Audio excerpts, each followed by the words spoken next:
Grazas, señora presidenta. Eu non sei se as persoas que viven no rural o Concello de Madrid tamén lle vai pagar as clases de pádel como Aznar, pero en todo caso creo que no rural se necesitan máis escolas, centros de día, centros residenciais, silencio, por favor, que pistas de pádel. Perdón un momento, señora Paz, perdón un momento. Non lles gusta, Silencio, non lles gusta. señora Paz. Por favor, vamos a manter o tono para escoitar. Por favor. Señora Acuña, non vou a ter que chamar a orden xa o primeiro día, verdad?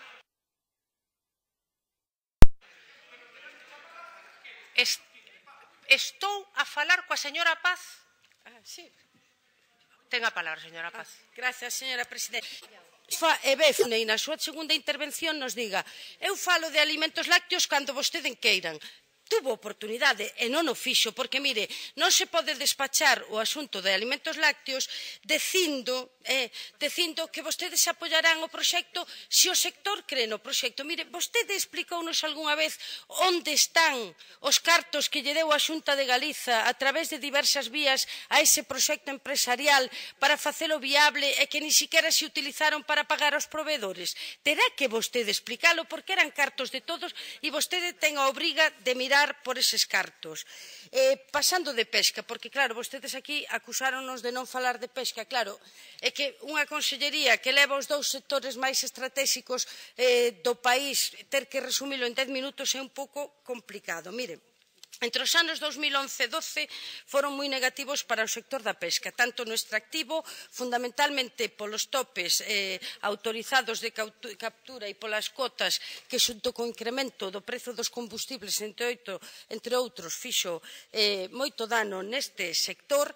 Pasaron o mal tamén as mariscadoras da pé, fundamentalmente por unha orde que vostede publicou no ano 2011 na que establece que teñen que renovar anualmente os permisos de captura e que, ademais, para poder renovalos, tenen que facer elas de hombres de Harrelson polas playas e os bancos marisqueiros do noso país, a que teñen que ser elas as que vixíen, as que controlen, etc., o furtivismo. Mentres, a Xunta de Galiza utiliza os recursos non para vixiar os furtivos, sino para vixiar e acosar o propio sector produtor, as mariscadoras e as persoas que traballan no mar, a través de continuas inspeccións, a través do establecemento do chamado carné por puntos, a través do establecemento de vixiancia sobre diario de a bordo. Pero, eso sí, os furtivos que os vixíen as propias mariscadoras.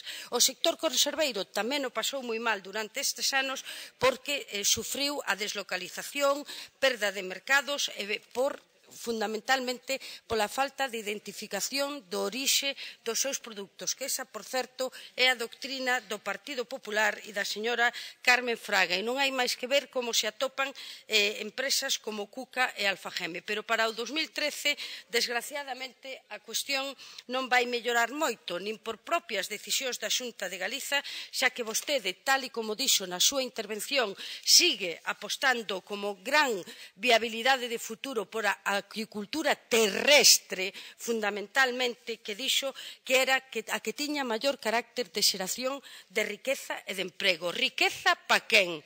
Para a pesca nova xa vimos en que dá o seu proxecto e a súa aposta estratégica pola agricultura e por aposta de proxectos empresariais como o de pesca nova e canto emprego e canta riqueza colectiva crean para este país.